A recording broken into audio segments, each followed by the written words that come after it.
Welcome to week one of SETSIG's small open online course on Universal Design for Learning and apps. This week, Mindy Johnson from CAS provides an excellent overview of the UDL framework and shares with us how UDL continues to evolve with the latest updates to the UDL principles and guidelines. Following the webinar recording, your instructors Luis Perez and Kendra Grant will provide you with some instructions and next steps for how to proceed with the course. Now sit back and enjoy this excellent presentation from Mindy Johnson. My name is Mindy Johnson, and I am a researcher. I'm an instructional designer and research associate at CAST. We're a nonprofit research and development organization in Wakefield, Massachusetts, and all of our work is based on universal design for learning. It's actually where the concept of universal design for learning was born.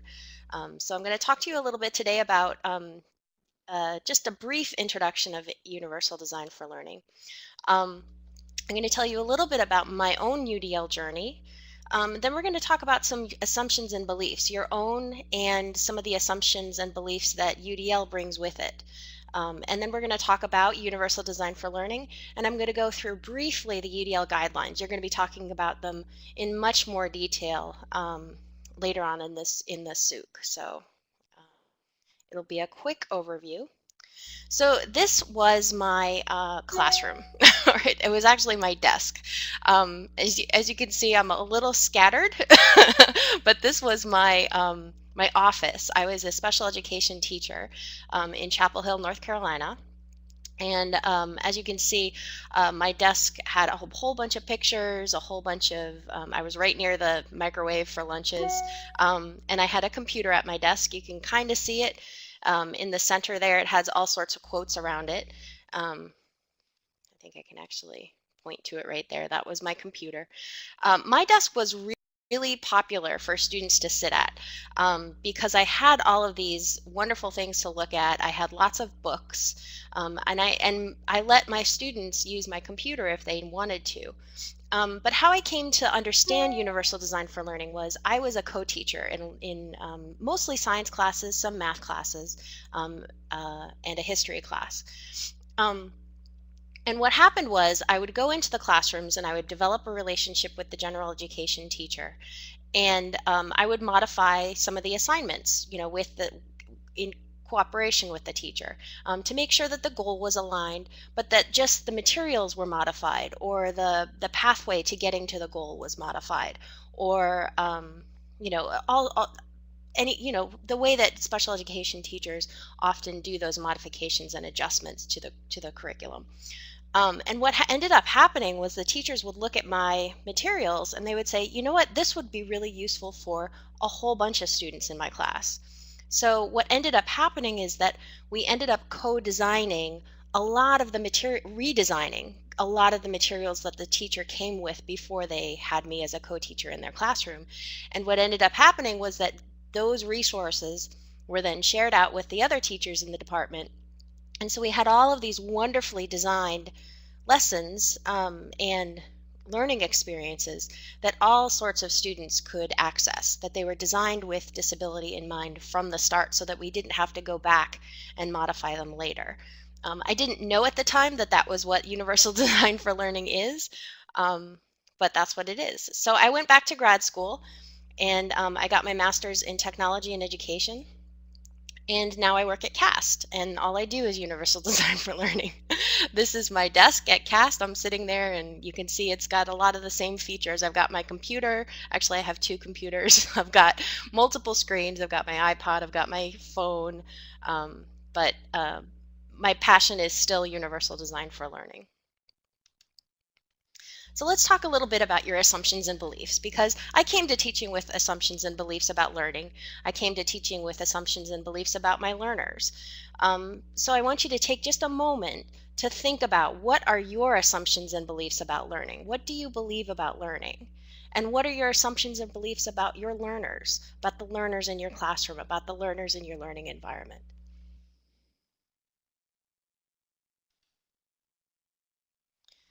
UDL also makes some assumptions about learning and learners. The first assumption that I want to talk about is learning and ability. So UDL believes that learning is the dynamic interaction of the individual with the environment or context, which means that learning can't happen without the environment or context. And ability and disability is actually at the intersection of the individual with the environment or context. So the reason I have a piano here to show you is that when I was a young kid, my mom made me take piano lessons, and she used to. It was actually a forced a forced thing that she made me do. Um, but what ended up happening was I had a really hard time reading notes. That my teacher would put the sheet music in front of me, and I would have to, do the every good boy does fine, or I would have to do the finger counting for the notes. I used to have to put stickers on the keys to try to remember which notes they were. But what had ended up happening was, and I even tried flashcards and everything like that.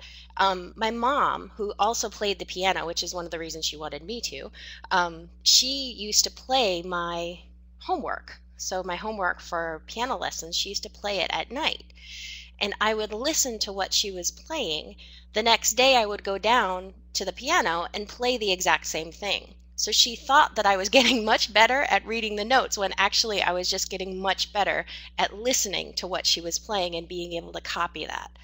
So I actually got away with this for a very long time into my piano career. I stopped in high school, but I would go and I would win competitions. And I would win competitions in musicality. I would win competitions in the stuff that I had prepared. But whenever the judges would put a piece of sheet music in front of me, I couldn't play it. It wasn't something that So the question is, was I disabled or was I gifted? So it's something to think about as we think about ability, disability, and learning. So what is learning? What is it actually doing? And we think that it's the interaction between the individual and the context and environment. Another assumption that UDL makes is that learners are varied, and that's going to be the constant in any learning environment. So you're always going to get a range of variability. You're always going to get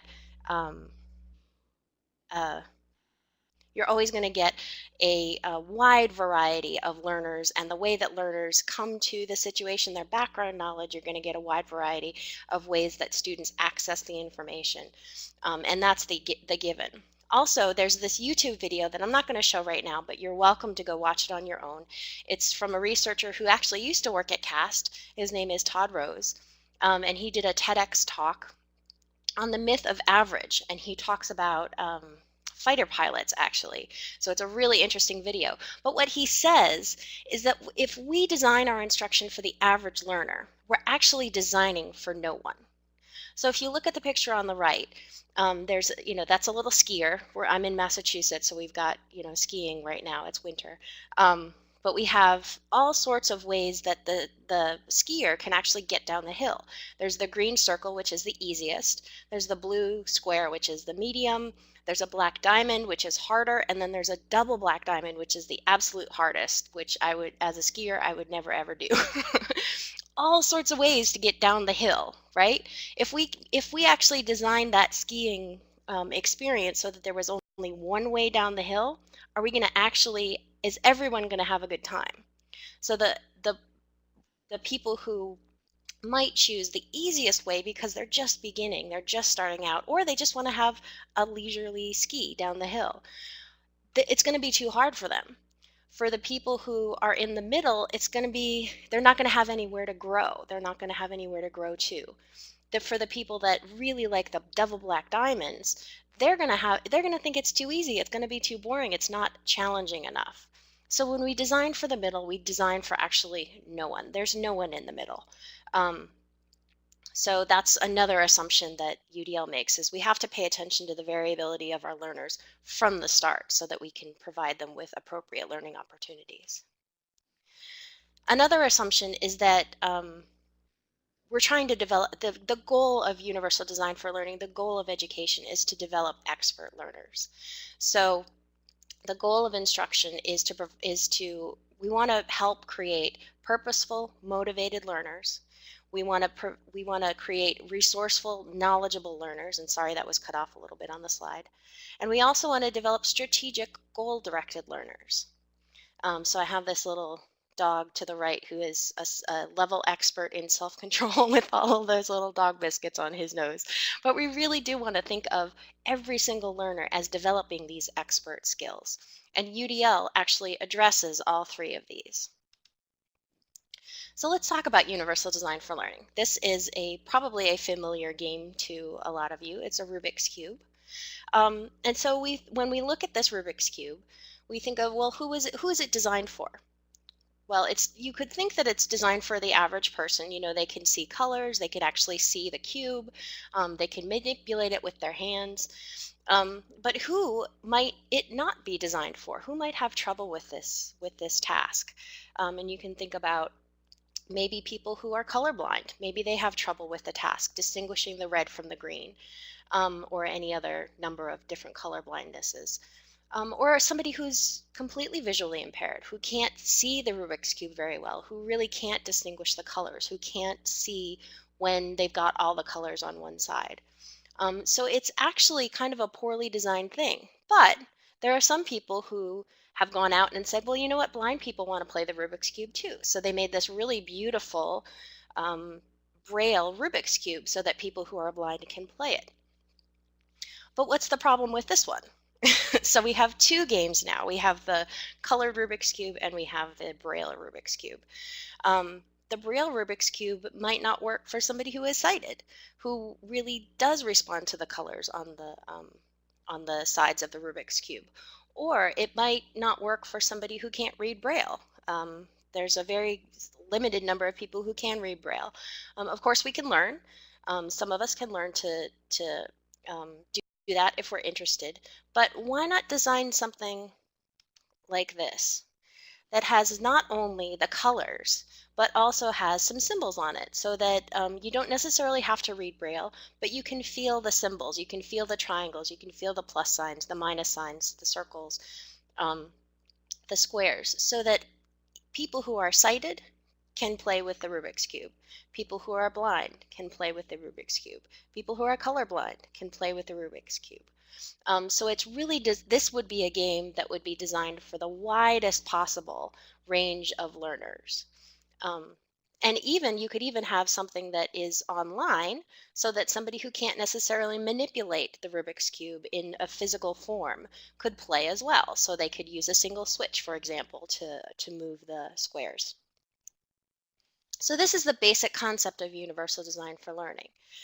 We want to design things from the start with the widest range of learners in mind, keeping in mind that learner variability, keeping in mind that we want to promote and develop expert learners. So these are the UDL guidelines from 2008.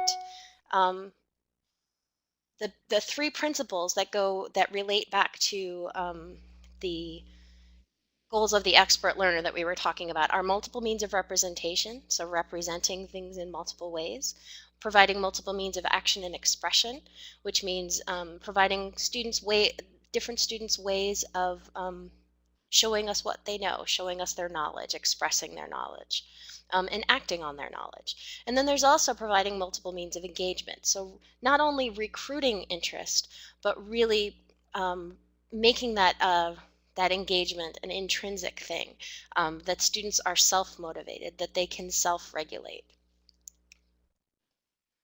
Just recently, we have a new book out called CAST has a new book out called UDL Theory and Practice, and we've kind of flipped the UDL guidelines. So this is you're one of the first people to see this. And what we did was first of all, you'll see that engagement is on the far left now. It used to be on the far right. And that comes from a lot of our research here at CAST.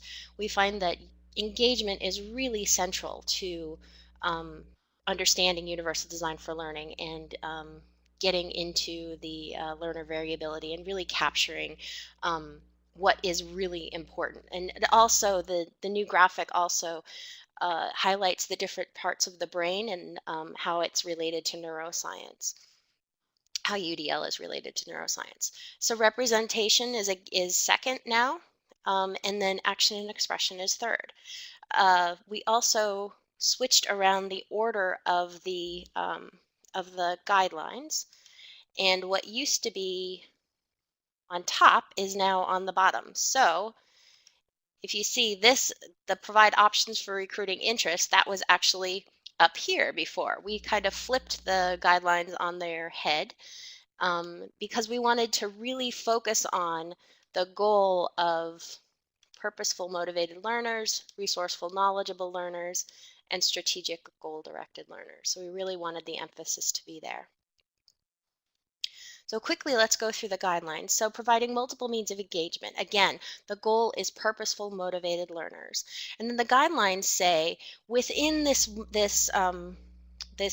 principle of engagement, let's talk about guidelines for that. So providing options for self-regulation. So again, allowing students to really self-regulate their engagement, their motivation, and their behavior. So allowing students to highlight the salience of their goals and objectives, sharing those goals and objectives with students so that they can share the responsibility for meeting those goals and objectives. And then the last one is providing options for recruiting interest. So this is typically what people think of when they think of engagement. They think of, getting that anticipatory set. They think of getting those students' attention, but UDL really goes beyond that and wants people to maintain that attention. So providing choice is another way that you can do this. The second category that I'm going to talk about, the principle, is multiple means of representation. So again, providing options for comprehension. So allowing students to have ways to activate their background knowledge. Finding ways to maximize transfer and generalization. Those are really important in representation. So it's not just showing things in different modalities or using different media, but it's really about getting to those higher level executive function skills having to do with representation. Also, the second one is providing options for language, mathematical expressions, and symbols. So when we talk about, we need to clarify vocabulary and symbols. We use symbols and acronyms and all sorts of stuff in education. And it's really important that we explain those things to students. And give them different options for understanding what those things are. And also provide options for perception. So again, this is the really kind of low-hanging fruit, so offering ways to customize the display of information, alternatives for visual information, alternatives for audio information, just allowing and guiding things from the start. That have different options in them. The last one is providing multiple means of action and expression. Again, the goal is to develop strategic, goal-directed learners. So again, providing options for executive functions, really helping students to guide their appropriate goal setting. So not letting them shoot too high, but also not letting them shoot too low. One of the things that UDL is really adamant about is that this is not dumbing down the curriculum. This is rising to the occasion. This is helping every single student achieve these high standards that we're all familiar with. Also providing options for expression and communication. So if students aren't necessarily, so if the goal of the lesson isn't to, for example, give a speech to the class, maybe there are other ways that students can express their knowledge. The other thing that I should say is that UDL, this is not a checklist. So we don't mean that every single lesson has to have every single one of these. If the goal is clear enough and isn't confounded with double goals, for example, it doesn't have, the student will, for example, a confounded goal might be the student will express their understanding of the causes of the Civil War through an essay. So that is actually two goals. That's writing an essay and expressing expressing that they understand the causes of the Civil War. We want to separate those things. If the goal is to have the students express their understanding of the causes of the Civil War, why couldn't they do it in all sorts of other ways? They could make a video, they could write a web page, they could create a wiki, they could have a conversation online with an author of a book. There's all sorts of these wonderful things that technology allows for to help with expression and communication. Of course, if the goal is to write an essay, then maybe we can offer some options in the topics, or maybe we can offer the options in the ways that the student can express it. Maybe they can use some speech to text software. Maybe they can use um, keyboarding. Maybe they can use handwriting, or maybe they can augment their writing with other things as well.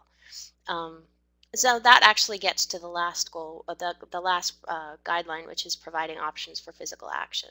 Now, you may, in your course, be looking at the previous version of the guidelines, and that's totally fine. The guidelines actually haven't changed at all. We've just kind of changed the order of them and clarified some of them a little bit. So it's not that the other guidelines are not valid anymore. It just means that we've updated them to change with our thinking. So they're all legitimate, and they're all UDL. So if you'd like to learn more about Universal Design for Learning, again, here's the link to the Universal Design for Learning Theory and Practice book. It's just out in the month of January, so take a look at that. It's online for free, or you can order it online on Amazon.com. The National Center for Universal Design for Learning is another great place for more information on Universal Design for Learning. Of course, CAST, where I work, is another great place to learn more about Universal Design for Learning. And then there's also the UDL Implementation and Research Network, the UDL IRN. They're actually having a summit, a UDL summit in March. And you should go to their website and check it out, because it should be really interesting. They're working on some very interesting research on Universal Design for Learning. So thank you very much, and feel free to contact me if you have any questions. And yeah, that's it. Thanks so much. And a big thank you to you, Mindy, for sharing your knowledge and expertise with us as part of this course. Now that you've watched this webinar, please make sure to click on the UDL Overview tab on the course website at www.cetsig.com for this week's tasks, as well as some additional resources that will help you learn more about Universal Design for Learning. And remember that each Tuesday we'll be having an open office. This will be a chance for you to have an informal discussion with the course instructors, Kendra and Luis, about any of the topics and ideas that have been discussed this week. And if at any time you have any questions about the course, please email us, Luis or Kendra, at cetsig@gmail.com. We're really excited that you've joined us for this course, and we certainly look forward to learning from and with you.